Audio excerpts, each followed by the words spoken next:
안녕하세요. 귀로 듣는 역사 이야기 이기한의 흔적의 역사 174회입니다. 네, 안녕하세요. 오늘은 김향미 기자가 오셨네요. 네, 안녕하세요. 반갑습니다. 우리 저 이마연 기자가 어디 출장 갔죠? 네, 지금 출장 중이어서 제가 대신 나왔습니다. 예, 지금 뭐 문화부 바쁘죠? 네, 문화부에 일이 좀 많은 시기예요. 그렇습니다. 네. 많은 게 아니라 이 뭐 그 미투 운동 때문에 네. 고생을 좀 하는 것 같은데 이상하게 그 문화계 쪽에 더 많은 것 같고 그런 것 같은 사실은 더 철옹성 같은 또 분야도 많은데 그렇죠. 사회 전반의 문제인데 예, 네. 문화 쪽에 좀 오히려 더 지금 더 부각이 되는 것 같아요. 앞으로 이제 좀 철옹성 같은 분야 미투 운동이 일어나갖고 구조적으로 이런 문제가 좀 없어졌으면 좋겠다는 생각이 듭니다. 네. 예, 이번 주는 제가 최근에 자료를 이제 공부하다 보니까 거기서 이제 문득 떠오르는 그 아이템이 하나 있었어요. 그래서 좀 다시 한번 자료를 살펴보고 공부를 해온 그런 아이템이 하나 있습니다. 네, 어떤 얘기인데요? 그 우리가 임진왜란 때 그 왜군이 수많은 조선인을 이제 끌고 갔다 이렇게 이제 우리가 알고 있지 않습니까? 네. 그 도공 비롯해서 조선 측 자료로는 한 뭐 10만에서 40만 끌고 갔다 이런 얘기가 있고 일본 측 자료를 보면 그건 아니다 한 2, 3만 정도 뭐 이렇게 했거든요. 네, 그렇다 하더라도 엄청 많이 끌고 갔네요. 예, 그러니까요. 그래서 그런 생각이 들더라고요. 그럼 이게 지금 왜군 중에는 조선에 항복한 사람들이 얼마나 될까 뭐 이런 생각이 들더라고요. 네, 그러게요. 전쟁 기간이 한 7년 이상이었다고 하니까 네. 좀 당연히 조선에 뭐 기하했거나 투항한 사람들이 있었을 법한데요. 그렇습니다. 그래서 그 김양미 기자는 혹시 대표적인 인물 그 뭐 투항했거나 귀화한 인물 누군지 아세요? 글쎄요. 선뜻 떠오르지 않는데요. 예. 혹시 사야가라는 인물 들어봤어요? 아니요. 저는 들어보지 못했는데 사야가라는 인물이 뭐 이렇게 일본에서 일본인인데 투항한 사람인가요? 예, 그렇습니다. 그 기록을 보면 4월 15일, 그러니까 임진왜란이 4월 13일 날 이제 출병을 하거든요. 해서 이제 임진왜란이 발발을 하는데 그 이틀 만에 이제 가토 키요마사 군인데 가등청정이라고 우리가 얘기를 하는 사람이죠. 가토 키요마사가 이끄는 왜군의 이진 선봉을 맡아서 부산포에 이제 상륙을 하거든요. 근데 그 사람이 곧바로 부하들과 함께 기순했다. 뭐 이런 기록이 있어요. 그래서 그 이 김충선의 문집인데 모화당 문집을 보면 이게 단순한 항복은 아니다. 이렇게 표현을 합니다. 그렇다면 뭐 어떤 사연이 있었나요? 이분은 이렇게 생각을 했다는 거예요. 출정하기 전부터 이 전쟁은 의롭지 못한 전쟁이다. 그래서 할 수 없이 나가긴 하지만 이 나가는 김에 동방 예의지국인 조선에 가면 다신 돌아오지 않겠다. 그래서 동방 성인의 백성이 되고자 귀화한다라는 결심을 했다는 거죠. 뭐 항복이 아니라 귀화했다라는 얘기네요. 예, 그렇습니다. 그래서 애써 이렇게 표현을 하죠. 나는 힘이 없어서 항복한 게 아니다. 귀화하려는 뜻은 분명하다. 지혜가 모자라서도 아니고 힘이 모자라서도 아니고 용기가 없어서도 아니다라고 이제 얘기를 하죠. 이 조선 입장에서 좀 가상한 일이었네요. 예, 그렇습니다. 그 나중에 그 모화당 문집이라든지 뭐 이런 그 기록을 보면 그래서 이제 조선이 자헌대부라 해서 정이품이거든요. 굉장히 높은 직급을 주거든요. 그래서 그 직책을 제수를 하고 그러면서 이제 김해김씨 성을 내려서 이 성을 이제 주는 거죠. 그리고 충성스럽고 착하다는 뜻으로 충선이라는 이름을 내립니다. 그래서 본관이 사성 김해김씨 뭐 이렇게 이제 얘기를 하고 그렇습니다. 그러니까 이 김충선이라는 분이 그 다음에도 이괄의 난이라든가 이괄의 난이 1624년에 그 갑자년에 나거든요. 그리고 병자호라는 병자년이잖아요. 1636년. 그때도 공을 세워서 이분이 임진왜란과 이괄의 난, 갑자년에 일어났던 이괄의 난, 그다음에 병자호란 등에서 모두 공을 세웠다 해서 임갑병 3난의 공신이다라는 명성을 얻었어요. 공신이었네요. 네, 그렇습니다. 네. 그래서 이번 주에 이제 그러면 그 김충선 말고도 어떤 다른 분들이 있지 않을까 해서 뭐 이제 한번 이 임진왜란 때 항복한 왜군이 어떤 분들이 있는지 한번 구체적으로 알아보고 싶어서 이번 주 주제를 정했습니다.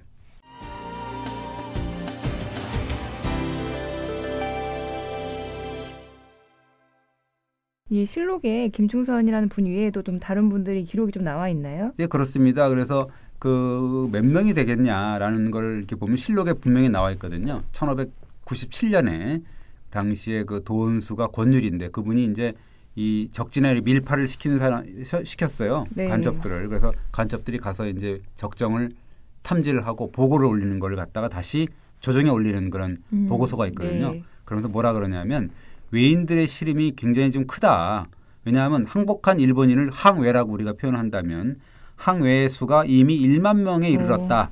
그래서 이런 이자들이 일본의 그 용병수를 다 털어놨을 테니까 정말 걱정된다라고 이제 외진 진영에서 수군거린다는 거죠. 이게 10,000명이라는 숫자가 나왔는데 네. 생각보다 많은데 이게 좀 과장된 건 아닐까요? 뭐 실력 보면 이제 일본군 진영에서 10,000명이라고 했다는 거잖아요. 예. 그리고 이제 이 기사에 보면 뒤에 이렇게 나와요.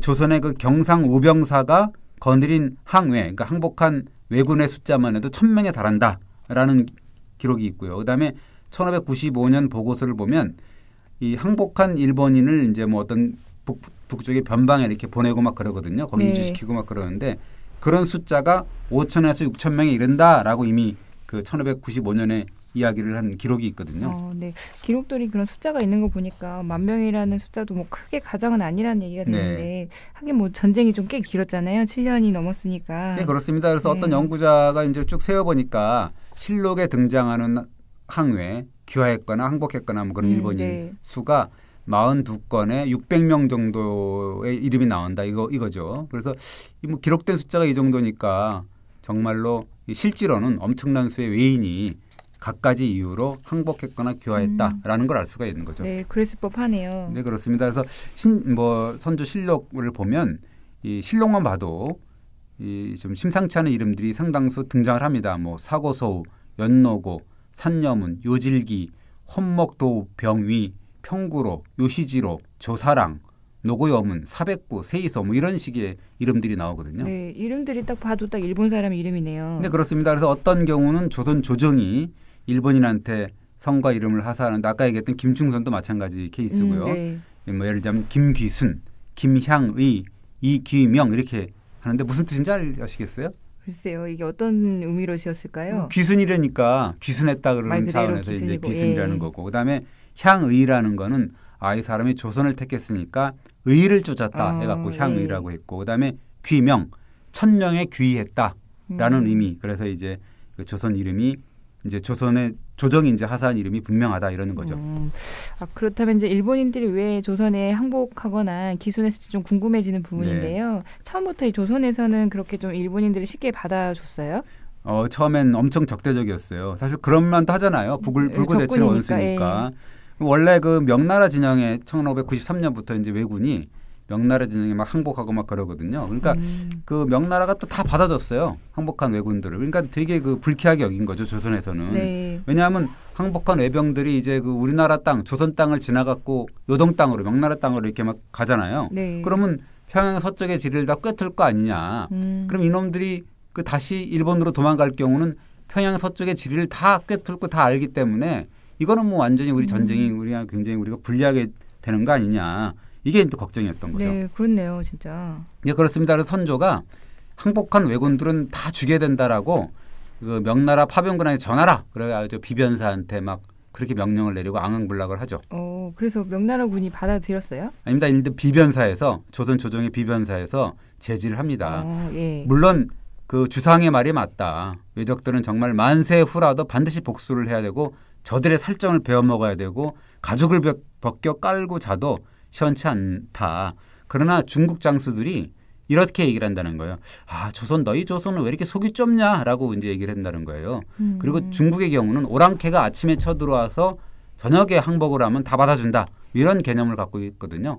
중국 같은 경우는 자기가 이제 중화 뭐 이런 개념이어서 그런 의미를 갖고 있다 이거죠. 그래서 네. 뭐 그러니까 조선이 너네들 너무 속이 좁아 이렇게 얘기를 한다는 거예요. 네. 그러니까 비변사 입장에서 보기에 딱 전하가 아무리 이렇게 명나라 군한테 말을 해봐야 좀 속 좁다 이런 소리를 들으니까 좀 참으라 이렇게 좀 전하에게 고언을 한 건가요? 그렇죠. 그러니까 그 처음에는 선조도 굉장히 적대적이었다가 선조를 비롯해서 이제 뭐 신뢰도 좀 그런 사람들이 많았거든요. 선조가 좀 달라져요. 그러니까 이 보니까 전쟁은 막 장기화를 하고 그러는데 가만히 생각해 보니까 항복한 왜군들 보면 쓸모가 있는 부분들이 좀 있거든요. 그랬어요? 네, 그렇습니다. 그래서 이 1594년 선조 얘기를 보면 이렇게 얘기를 해요. 우리 조선 중에 전투에서 이기지도 못하고 용기백배에서 싸우지도 못하면서 항복하고 귀순하는 외인들을 거절하고 있다. 이게 될 말이냐. 그리고 항복한 외인들이 지금 수백 명이 이르고 막 그러는데 뭐 왜군들 이렇게 앉아서 이렇게 한 놈 두 놈씩 받아들이는 거 아니냐. 뭐 그렇게 의심을 하냐. 뭐 이런 이 명령을 내리고 막 그렇죠. 선조가 처음에는 이 저 왜군들을 좀 죽이라고 했었는데 나중에서는 우리 군보다 좀 용감하다 막 이렇게까지 얘기를 했네요. 그러니까 뭐 정책이라는 게 전쟁 중이고 막 그러니까 왔다 갔다 할 거 아니에요. 그러니까 네. 필요에 따라서 달라지는 거죠. 네.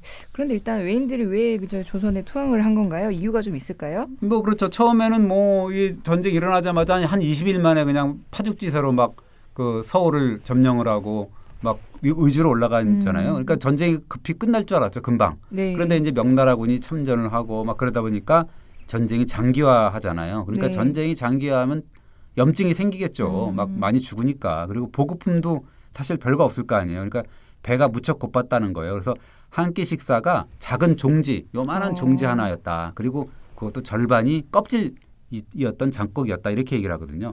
그 장수들도 굉장히 또 포악했던 부분이 있는 것 같아요. 일본에서 이렇게 좀 부하들을 좀 괴롭히고 좀 잘 다독이지 못했나 보네요. 그렇습니다. 그리고 의병들이 막 자꾸 일어나고 그다음에 뭐 해전에서는 뭐 이순신 장군한테 막 막히고 짜증도 나고 초조하고 막 그랬겠죠. 우리가 그 잘 아는 가토키요마사 가등청정이 특히 뭐 심했다고 그러죠. 특히나 이제 가등청정이 뭐 포악했다 그러는데 뭐 사실은 그래서 1597년에 이렇게 보면 그 항복한 외인인데 세이소하고 다마사지라는 사람이 있어서 이 사람을 조선에서 다시 이 적진에 보내가지고 너네들 다시 가서 그 또 쓸만한 애들 5명만 좀 어떻게 귀순 좀 시켜라 이랬던 거예요. 그러니까 이 사람들이 가갖고 귀순을 시켰다는 거죠.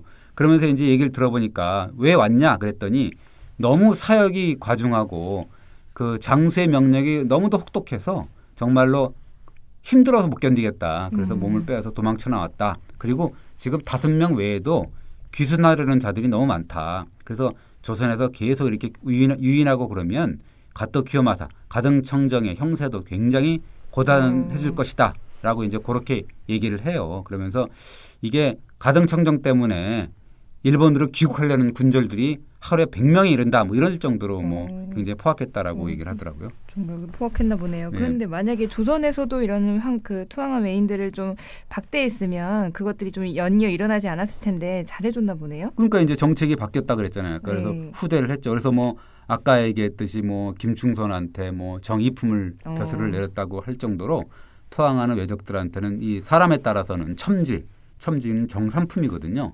동지, 뭐 삼국배 종이품이거든요. 굉장히 고위관직이죠. 물론 실권이 있거나 뭐 그런 거라기보다도 뭐 명예직일 수도 있고 뭐 그렇다고 하지만 굉장히 고위 그 관직을 준 거죠. 네, 진짜 그런데 꽤 높은 자리를 이렇게 왜군들한테 준 거네요. 그렇습니다. 그러니까 뭐 반대도 만만치는 않았어요. 왜냐하면 외병들이라는 작자들을 어떻게 믿냐, 교활하다. 그리고 걔네들 먹일 식량이 어딨냐 지금 바빠 죽겠는데 우리도 좀 배고파 죽겠구만 이렇게 네. 얘기를 하는 거죠. 그러니까 이제 선조가 적극적으로 나서죠. 항복을 적극적으로 유치하라. 그리고 걔네들한테 파격적으로 대우를 해줘라. 뭐 이런 거죠. 왜냐하면 손해될 게 없지 않느냐. 상을 주고 투항을 유도하라. 그리고 그 얘네들 중에는 검수를 할 줄 알거나 병기를 잘 만들거나 뭐 이런 애들이 있을 거 아니냐. 네. 걔네들을 활용하면 되는 거 아니냐. 뭐 이렇게 얘기를 하는 거죠. 네, 아까 선조가 오히려 그 항복한 외인들이 용감하다 이렇게 말하기까지 했었잖아요. 그렇습니다. 신료들 중에서는 아까 얘기했듯이 이 왜군들이라는 작자들이 믿을만 못하니까 안 됩니다. 뭐 이렇게 했을 거 아니에요. 네. 그러니까 이제 선조가 이렇게 얘기합니다. 자네들 말처럼 그 항복한 왜군들이 적을 싹 끌어들여 갖고 그랬냐, 우리를 배신했느냐, 어디 좀 말 좀 해봐라. 막 그러면서 이제 다그쳐요. 그러면서 자네들은 이렇게 얘기한다. 투항한 외병들을 의심하고 또 그들을 대접해 둔다고 불평불만을 하고 막 그러는데 어떠냐? 지금 과인이 이런 항외들을 많이 유치하려 했는데 자네들 때문에 지금 제대로 시행하지 못하고 있는 거 아니냐. 지금 어떠냐. 항해들만이 좀 충성을 제대로 바치고 있다. 그리고 지금 보면 성 위로 올라가서 제일 먼저 싸우고 죽을 힘을 다해서 이제 막 전투를 벌이고 하는 자들이 누구냐. 항해들이 더 많다. 조선 애들은 오히려 더 못한다. 우리나라 애들은. 뭐 이렇게 얘기를 하면서 이 사람들한테는 모두 당상관이면 정상품 이상이죠. 네. 직책을 내리고 은으로 상급을 하사하라 뭐 이런 식으로 지시를 내려요. 말하자면 선조는 이 항복한 일본인들처럼 용감하게 싸우는 자 있으면 나와봐라 막 이런 식으로 오히려 신하들을 좀 질타하고 있는 거네요. 왜 우리나 잘해야 된다. 네. 걔네들 얼마나 열심히 싸우냐 이런 얘기죠.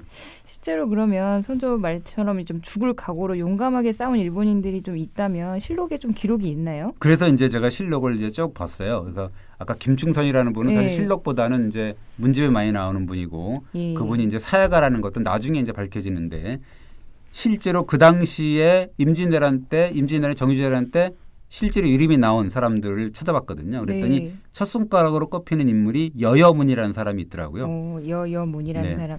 언제 좀 항복한 사람인가요? 들어봤어요, 네, 여여문? 글쎄요. 처음이죠. 네. 뭐 거의 그랬을 것 같은데 항복한 경위는 잘 모릅니다. 왜냐하면 거기 기록은 안 나와 있는데 거기 1595년 6월 달에 선조실록에 보면 이렇게 나옵니다. 임금이 얘기를 하죠. 선조가. 과인이 항외 그러니까 항복한 외인인 여여문을 각별히 후대하라고 어제 명령을 내렸다. 그것이 잘 실행됐는지 모르겠다. 그리고 요사에 들으니까 이자가 병이 났다가 지금 약간 이 차도가 좀 있다 그러는데 얘는 지금 보통 외인이 아니다. 보통 일본인이 아니다. 대우를 후하게 해야 된다. 라는 그런 기록이 나와 있더라고요. 그 기록 보면 임금이 일본인의 병까지 챙기고 특별히 좀 우대하라 이런 특명까지 내리네요. 네, 그렇습니다. 그래서 훈련도감이 선조가 특명을 내리니까 이렇게 보고를 합니다. 여여문은 지금 집중 치료를 통해서 회복하고 있고 뭐 주상의 이 하교대로 특별히 더 후대하겠다라고 이제 보고를 다시 하죠.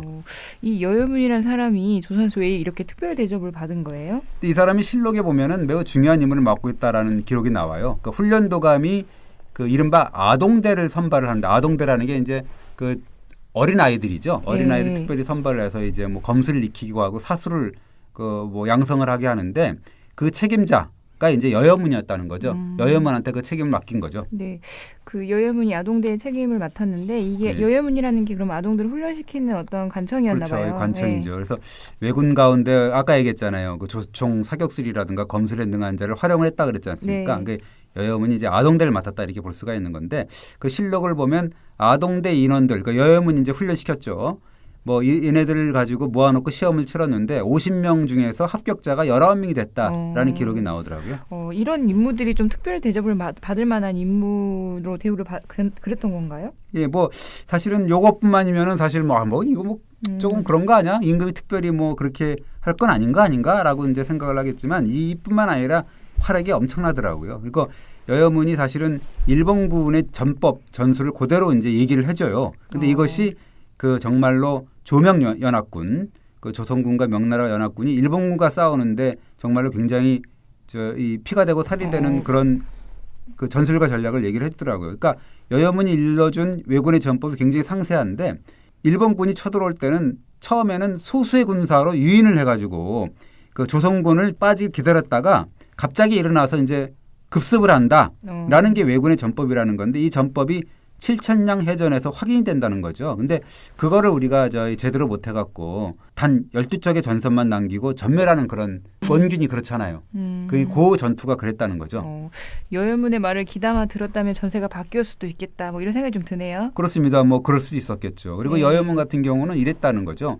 빨리 저를 치열한 전쟁터로 빨리 보내달라. 파견해달라. 이런 식으로 자꾸 간청을 하고 뭐 예를 들면 전선에 지금 뭐 성을 뭐 쌓거나 그럴 때 나를 보내달라고 뭐 이런 식으로 아주 적극적으로 죽음으로 보답하겠다 이렇게 얘기를 했다는 겁니다. 네, 이렇게 일본인인데 들을수록 좀 대단하다 이런 생각이 좀 들어요. 예, 그렇습니다. 뭐 심지어는 뭐 이 적장 암살 계획을 막 논했다 그래요. 그러면서 뭐라고 표현했냐면 실록에 그대로 나옵니다. 우리 조선 이렇게 표현을 해요. 그러니까 아자를 나아자를 써갖고 우리 조선이라는 말을 막 쓰는데 이러면서 이제 우리 조선 사람들 하는 걸 보면 계획만 세우고 말만 번들을 합니다. 실행하는 게 적습니다.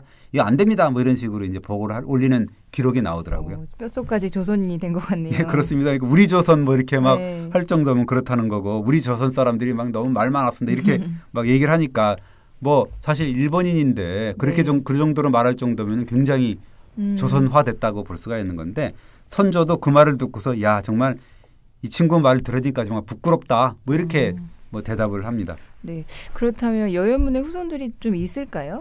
글쎄요. 뭐 너무 억울한 죽음을 당했거든요. 죽음이 억울한 또 사연이 있나 보네요. 네, 그렇습니다. 이 사람이 또 정유재란이 일어났을 때 이 밀파가 돼요. 외인 복장을 하고 적정에 들어갑니다. 일본말 하니까 네. 뭐 들어갈 거 아니에요. 그래서 가서 형세도를 자세히 그려오고 그 형세도를 본 명나라 총사령관이 양호란 사람인데 네. 그걸 보고서 엄청나게 칭찬을 하고서 뭐 열량을 내리고 막 그럽니다. 그래서 명나라군이 이 여여문이 그려온 형세도대로 뭐 작전을 하고 그런데 이 명나라군의 마기제독이라고 장소가 또 있거든요. 네. 막 또 전투가 벌어지니까 여여문을 다시 적진에 또 투입을 합니다. 여기서 이제 사달이 벌어지게 되는 거죠. 여여문 여기서 좀 전사하게 되는 건가요? 그렇습니다. 그 적한테 죽었으면 뭐 그나마 전사를 했구나 하는 건데 네. 여여문이 또 엄청 잘 싸워서 왜군의 머리를 4개나 그러니까 4명의 머리를 베거든요. 그래서 원래 그 머리를 베면은 그 수급이라 그래 갖고 머리를 달고 이렇게 와서 그걸 전공으로 이제 막 기록을 하고 막 그러잖아요. 네. 그 막 매달고 오는 도중에 마귀가 그 여여문을 보고 그러니까 명나라 장수가 여여문을 죽여버리거든요. 그 마기라는 제독이 왜 여여문을 죽였을까요? 뭐 혹시 예병을 뭐 착각하고 그런 건가요? 뭐 그랬다는 게 이제 정설이긴 하지만 근데 뭐 사실은 여여문 죽이고 여여문 들고 있는 외적의 수구까지 빼앗아 갔거든요. 아 그래요. 그러면 그게 이제 실수로 죽인 건지 아니면 뭐 공을 진짜 가로채려고 한 건지 알 수는 없겠네요. 그걸 뭐 알 수 없는 거죠. 그 선조실록을 보면 그 여여문의 죽음을 알리면서 여여문이 베어낸 외적의 수금 4개를 마귀가 빼앗는 것을 똑똑히 본 사람들이 많다라고 이제 기록을 하고 있거든요. 그리고 여여문이 죽은 다음에 한 2달 이상이 지난 5월 달에 보면 우의정 이덕형이 보고서를 하나 올리거든요. 네. 뭐라고 보고서를 올리냐면 여여문은 임진왜란 이후에 종군하지 않은 날이 없었고 매일 계속 종군을 했다는 거예요. 싸움터에 참가를 하고 막 그랬다는 거죠. 그리고 네. 처자식도 모두 적의 손에 죽었다. 정말로 가상한 일이 아니냐. 여여문을 논상함으로써 격려해야 된다라는 보고서를 올립니다. 거기서 처자식이라는 표현이 나오는 거 보니까 가족이 있었나 보네요. 네, 그렇습니다. 이게 뭐 그런 기록만 나오니까 조선에서 처자식까지 두었다는 얘기인지 네. 뭐 그거 잘 모르겠지만 어쨌든 간에 하여튼 이 여여문의 자취는 본인이 죽고 처자식이 죽었다면 자취는 거의 없다라고 볼 수가 있는 거죠. 네.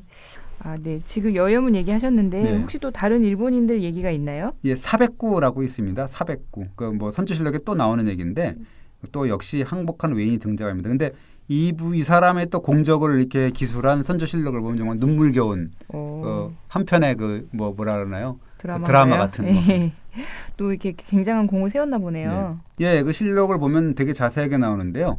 1597년 3월에 가등청정, 그러니까 가토 기요마사 진영에 사백구라는 외인이 투항을 했습니다. 네. 그러니까 조선 조정에서 이제 김해 부사인 백사림이라는 사람을 휘하러 보내요. 그런데 그 황석산성이라고 함양이 있는 산성이거든요. 거기 전투가 벌어지는데 네. 이때 그 김해 부사인 백사림도 출전을 하거든요.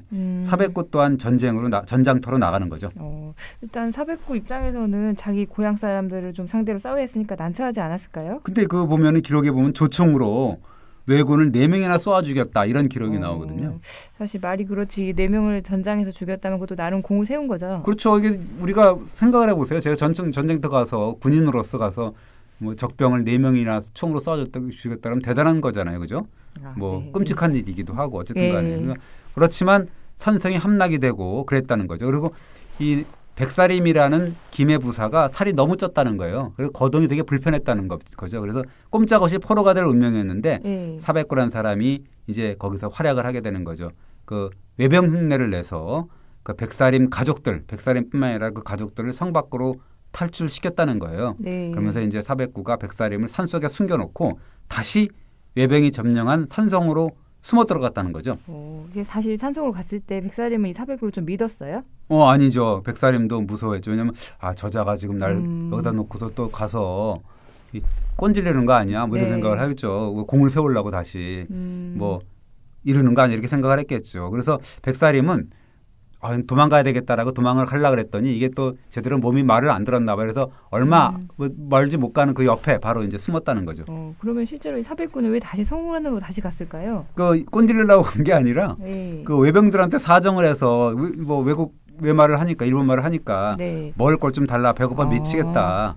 그러면서 이제 쌀 한 말, 간장, 무, 옷가지 등을 이제 구해 왔다는 거예요. 그러면서 이제 나도 지금 근처에서 왔다 갔다 하는 일본군인데 배고파서 지금 나 이 성으로 들어왔으니까 나 먹을 것 좀 줘 이러면서 이제 그렇게 구해왔다는 거죠. 네, 사백구는 이 백사림을 배신한 게 아니었네요. 예, 그렇습니다. 그래서 옷까지 구해오고 먹을 거 구해와서 이제 봤더니 백사림이 안 보였다는 거예요. 그러니까 막 이제 안타까워하고 발을 구르고 어디 갔냐고 살짝 막 얘기하고 막 불러댔다는 건데 이제 백사림이 이제 뭐 배신한 게 아닌가 보다 하고 몸을 딱 드러내니까 막 껴안고 막 대체 어디 갔냐고 해갖고 막 반가워하고 울고불고 했다는 거죠. 그래서 백사림 가족이 사실 사백구 덕분에 목숨을 건졌는데 사백구가 백사림 가족한테 옷을 입혀주고 밥을 먹이면서 눈물을 흘렸다는 거예요. 그러면서 백사림 이 부사 가족이 밥을 다 먹은 다음에 자기가 수저를 들었다. 이런 기록이 아주 자세하게 나옵니다. 네, 일본이지만 한번 마음을 준 사람한테 정말 잘하네요. 좀 그렇습니다. 대단한 것 같아요. 네, 그렇습니다. 그래서 요 기록을 조선왕조실록, 그러니까 선조실록에 나오게 된 거는 당시에 경상 우병사인 그 김웅서라는 사람이 보고를 하거든요. 그러면서 한탄을 합니다. 뭐라 그러냐면 조선의 유식한 무리도 자기 처자식조차 구제하지 못하는데 저 무식한 오랑캐 그게 저 사백구를 얘기하는 거죠. 저 무식한 오랑캐의 지성이면 감천인 저것도 사백구와 같이 저렇게 하는데 정말 조선 사람으로서 정말 부끄럽다. 라고 이제 그런 보고서를 올리게 됩니다. 그러면서 이 사람한테 조선 성씨를 내려주소서라는 이제 보고서를 올리게 되는 거죠. 네, 항복한 일본인들의 공이 꽤 큰데 네. 우리가 이런 사람들의 얘기를 잘 모르잖아요. 왜 좀 기록이 잘 안 알려져서 그런 걸까요? 그렇게 우리가 이제 그 일본 사람이라 그런지 이렇게 부각을 안 시켰다고 볼 수가 있는 거죠. 그러니까 실록을 보면 의외로 아까도 얘기했지만 쭉 이름이 나오는 거 보면 일본 사람 이름이 많이 나왔잖아요. 그죠? 네. 항해라 그러는데 다른 문헌들도 많더라고요. 근데 보면 우리가 그 이 명랑대첩에서 정말 한복 단단히 했던 준사라는 항해가 또 유명하잖아요. 그죠? 그 명랑이라는 영화에 나오는 좀 인물인 것 같은데요. 봤어요? 네, 명량? 봤습니다. 네, 그 옷단이 요해인가요? 료해인가? 네, 그 일본 네, 그 배우가 나오는데 이순희 장군이 단 10척의 배로 일본 수군을 그 격파하잖아요. 네. 그러면서 이제 장군 배가 암골포에서 투항한 항해, 그러니까 항복한 외인인 준사가 있었는데 바다에 빠진 왜군들 내려다보면서 저 무늬 있는 붉은 비단 옷을 입은 자가 적장 마다시야 이렇게 지목을 하고 그러죠. 그러니까 이순 장군이 그 목을 마다시를 잡아 끌어갖고 목을 베서 거기 막 걸었다는 거 아닙니까? 네. 그래서 외적의 사기를 꺾었다 이런 기록이잖아요. 네, 그러니까 그 준사라는 사람도 항복한 일본이었던 거죠. 그러니까 네. 그냥 항해다 그러니까 우리가 그냥 인식을 못했는데 그런 거죠. 뭐 그 사람 외에도 많습니다. 실력을 봐도 많아요. 그러니까 뭐 예를 들자면 1597년 정진전투라는 게 있었는데 거기 보면 항해들의 활약이 컸다라는 기록이 있거든요. 그러면서 그 기록을 보면 항해들의 활약상을 이름과 벼슬명 그다음에 공적까지 구체적으로 나열을 하는데 어떤 이렇게 나열을 하냐면 외적 70명을 죽였습니다. 그러면서 검첨지 이게 이제 벼슬 이름이에요. 정상품인데 사고여문은 외적의 목을 2굽, 수굽을 2굽 그다음에 요질지 사야가라는 사람이 나중에 김충선이게 되는 네. 거죠. 그다음에 염지는 이 적의 목을 한 급씩 베었고 그다음에 손시로, 연시로는 중상을 당하거나 전사를 했고 그러면서 이 전투에서 이 왜군의 깃발하고 창 이런 거를 엄청 노획을 했고 우리나라 포로를 100명이나 빼앗았습니다. 이런 기록을 남겨요. 네, 그 기록의 공도 큰데 그 항해들의 벼슬이 좀 만만치 않네요. 그렇습니다. 이 첨지나 동지 같은 사람들 벼슬을 보면 아까 얘기했지만 정상품이나 종이품 이런 벼슬이거든요. 그렇죠. 그러니까 남원선 전투를 봐도 이 기록에 보면 부녀자는 물론이고 항외들까지 죽음을 두려워하지 않고 싸웠다라는 그 기록이 있고 그다음에 낙동강 전투에서도 보면 조선군 중에는 산록고, 사고소 이런 항해가 15명이나 포함되어 있었다라는 기록이 있고 그다음에 이 첨지, 기요비기, 사기소 이런 사람들도 외인 17명을 유인한 공로로 두둑한 상급을 받았다. 이런 사람들이 많았죠. 그래서 이 항해들 같은 경우는 적정 탐지 이런 데 아주 결정적인 역할도 많이 하고 그랬죠. 이 적정을 탐지하는 거는 밀사로 가서 정보를 빼고 이런 걸 얘기하는 거죠. 그렇죠. 여여문이 바로 대표적인 케이스고 네. 여여문 아니더라도 조사랑 노고여문 사랑이라는 게 이제 아마 네 번째 아들인가 봐요. 그죠? 네, 사랑이니까. 그러니까 노고여문 이런 사람도 이제 일본 사람이죠. 그래서 이게 보고를 이렇게 했다는 거야. 도요토미 히데요시가 군사들을 조선에 출병시키려고 막 하고 그러는데 서로 미루고 있다 지금 일본에서는 자중질환까지 일어나고 있다라는 보고를 막 하고 그다음에 대마도주가 주둔하고 있는 요 동네가 지금 분위기 좀 허술한 것 같다 이런 식으로 자꾸 귀띔을 하고 막 이렇게 보고를 하는 그런 케이스가 있었다는 거죠. 네, 여러 가지 얘기 중에 가토 기요마사 얘기 아까 많이 하셨는데요. 이 가토 기요마사를 암살하려는 음모 사건이 좀 있었다는데 어떤 얘기인가요? 네, 그렇습니다. 그 항해 가운데는 사실은 그 적장 가토 기요마사의 암살 계획을 정말 구체적으로 모의했다는 사실이 선조실록에 등장을 합니다. 이게 실록을 보면 정말 대단한 기록들이 네. 정말 흥미있는 기록들이 많아서 한번 정독을 하면 주제를 하나 잡아갖고 딱 쳐보면 이제 쭉 나오는데 굉장히 재미있어요. 이게 보면 1595년인데 그 2월 29일 기록인데요. 당시에 그 경상 좌병사 고원백이라는 사람이 있는데 막 병사들하고 무술을 겨루고 막 그랬다는 거예요. 근데 마침 그때 항회 그러니까 항복한 일본인인데 주질지와 학사이라는 두 사람이 쫓아와 갖고 네. 사람들을 좀 가라고 막 그러면서 이 고원백한테 은밀하게 이 얘기를 했다는 거예요. 우리가 지금 일본을 등진 사람 아니냐. 이미 우린 조선 사람이다. 정말 조선인으로 지금 밥도 먹고 옷을 입고 있는데 우리가 지금 마땅히 적의 괴수 그러니까 가토 기요마사지 그 가토 기요마사의 목을 베어야 되는 거 아니냐. 이렇게 제안을 했다는 거죠. 네, 황해지만 조선인이 이미 됐으니까 적의 개수를 죽여야 한다 이런 논리네요. 그러면서 아주 구체적으로 암살 계획을 얘기를 했다는 거예요. 뭐냐면 자기네들이 이제 적정이 있을 때 보니까 가토 기요마사가 다른 장소를 만날 때 보면 거느리는 군사가 10명밖에 안 되더라. 그리고 매번 이렇게 보면 말 한 말로 이렇게 단기 필마라 그러잖아요. 그리고 뭐 술 마시고 돌아간다.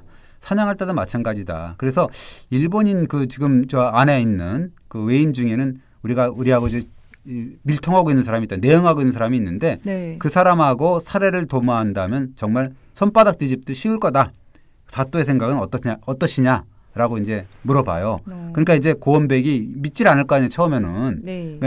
그러니까 치밀한 계획을 다시 일러주는 거죠. 사또가 믿지 않으면 어쩔 수는 없는데 우린 지금 거기 보면 일본 진영에 정말로 거의 이 아는 사람이 있다. 그래서 그 사람이 가토에 가장 가까운 군관으로 있다. 그래서 그 사람도 조선 진영으로 지금 귀순하려고 그런다. 그래서 그 사람하고 내응을 하고 막 이렇게 밀통을 하면 그 이 가토 기요마사를 죽이고 올 것이다. 성사될 것이다. 라고 이제 제안을 하는 거죠. 이 사람들 얘기 들어보면 왜군 진영에도 이 항복한 외인들과 연락을 주고받는 내응자가 있다는 얘기잖아요. 좀 그럴듯한 계획 같은데 좀 실행이 됐나요? 실행되지는 않았어요. 왜냐하면 이제 당시에 명나라하고 외가 강화협상을 막 벌이고 있었거든요. 그러니까 적장이 막 암살되면 강화협상이 틀어질 거 아니에요. 그잖아요. 그러니까 이 고원백 같은 사람이 이게 지금 그 왜군 진영에 있는 내응자 그 밀통한 사람한테 사람을 보내갖고 제발 경거망동하지 마라. 없었던 걸로 하라라는 밀명을 내립니다. 그때 근데 내응자로 있었던 사람이 그냥 일을 저지를 수도 있었지 않았을까요? 그렇지 않아도 이제 그 말을 들은 내응자가 그 말도 안 되는 소리 하지 마라. 지금 일본이 지금 명나라 강화를 하겠냐라고 그럴 일은 절대 없을 거라고 막 크게 화를 내고 길길이 날렸다는 거예요. 빨리 이게 죽여야 된다라고. 그러니까 이제 고원백은 또 고원백대로 전전긍긍하는 거죠. 혹시 일을 저지를까봐 막 그 전전긍긍하고 막 그랬는데 화해 분위기를 망치고 막 그럴까봐 굉장히 두려워하게 된 거죠. 네, 실제로 근데 성사되지 않은 거 보면 좀 그 인물이 참았나 봐요. 예, 그렇다 그럽니다. 지금 항복한 외인 가운데는 직접 전장에서 활약하지는 않았지만 또 기술을 전수한 케이스도 많았을 것 같아요. 예, 뭐 역시 그 뭐 아까 얘기했던 여여문처럼 이 검술이라든가 사술, 그러니까 사격술 이런 데 또 능했을 것 같기도 하고 그다음에 그 염초를 굽는 방법, 총검을 주저하는 방법 이런 것들을 뭐 외인들이 좀 아는 사람들이 있었으니까 그래서 뭐 그런 친구들 죽여봐야 무슨 이익이냐. 뭐 차라리 이런 염초 굽는 법 배우고 총검술을 배우는 게 낫다. 이렇게 이제 선조 임금이 얘기를 한 거죠. 그래서 선조가 뭐라 그러냐면 아주 적국의 기술이 곧 우리의 기술이다라고 이제 강조를 하는 대목도 있습니다. 네, 저희가 선조 생각하면 임진왜란을 좀 자초한 못난 임금으로만 알고 있었는데 그 전쟁 와중에도 나름의 판단을 하고 그렇게 정책을 폈었네요. 100% 못난 임금이면 뭐 어떻게 하겠어요. 그래도 한 1%라도 뭔가 좀 긍정적인 면이 좀 있어야 되지 않을까요? 그렇잖아요, 그죠? 그래서 어쨌든 이 뭐 이런 적극적인 항해 유치 정책 이게 이제 주요를 했다는 것 같은데 그래서 1597년에 이게 이제 이 김응서 아까 얘기했던 경상도 우병사를 했잖아요. 거기 휘하에 있는 항해들 보면 정말로 이 조청 기술자도 많다. 그러니까 서울로 불러올려서 좀 빨리 활용을 해야 된다라고 하니까 선조가 자신 있게 얘기를 해요. 이제는 조선에도 조청을 잘 만드는 자가 많다. 굳이 걔네들을 상경시킬 필요는 없다. 이렇게 이제 자신을 할 정도로 아주 활용을 많이 한 거죠. 네. 어쨌거나 지금까지 쭉 얘기 들어보면 임진왜란 때 항복한 애인이 10,000명이나 된다는 뭐 얘기도 있고 네. 또 그들이 세운 공도 기록이 많이 남아 있잖아요. 근데 네. 저희가 이제 몰랐기 때문에 이런 얘기들이 좀 새롭기도 하고 네. 또 이번 그래서 주제가 흥미로웠던 것 같아요. 예, 그렇습니다. 그래서 뭐 우리가 얘기했듯이 뭐 항해 가운데 아까 얘기했던 김충선만 있는 게 아니라 김기순이라든가 김향이라든가 이기명 이런 사람들도 있고 그다음에 실록에 나오는 여여문, 사백고 이런 사람들은 뭐 그래도 실록이나 뭐 문헌에 이름자라도 이렇게 남긴 게 이제 다행인데 그 나머지 9,990 몇 명, 뭐 9,900 몇 명은 사실 자취가 없잖아요, 그죠? 그래서 저는 이번에 이제 이렇게 하면서 이 9,000 몇백 명 좀 이렇게 나름의 어떤 진원곡을 좀 불러보는 게 어떤가 뭐 이런 생각이 들고 그다음에 뭐 우리가 이웃 나라 살고 있으면서 좀 친하게 지내야 되는데 늘 뭐 이 봐봐요, 그 지난번에 이상하고 그 고다이라 해갖고 얼마나 그 심성이 곱고 둘이 이렇게 잘 지낼 수가 있습니까? 근데 보면 그 아베나 이런 분들 보면 참 안타깝기도 하고 정치인들이나 이런 사람들 참 안타까운 열받게 만드는 일을 좀 안 했으면 좋겠다는 그런 얘기를 하면서 이번 주 마치겠습니다. 네, 이번 주도 감사합니다. 네, 고맙습니다.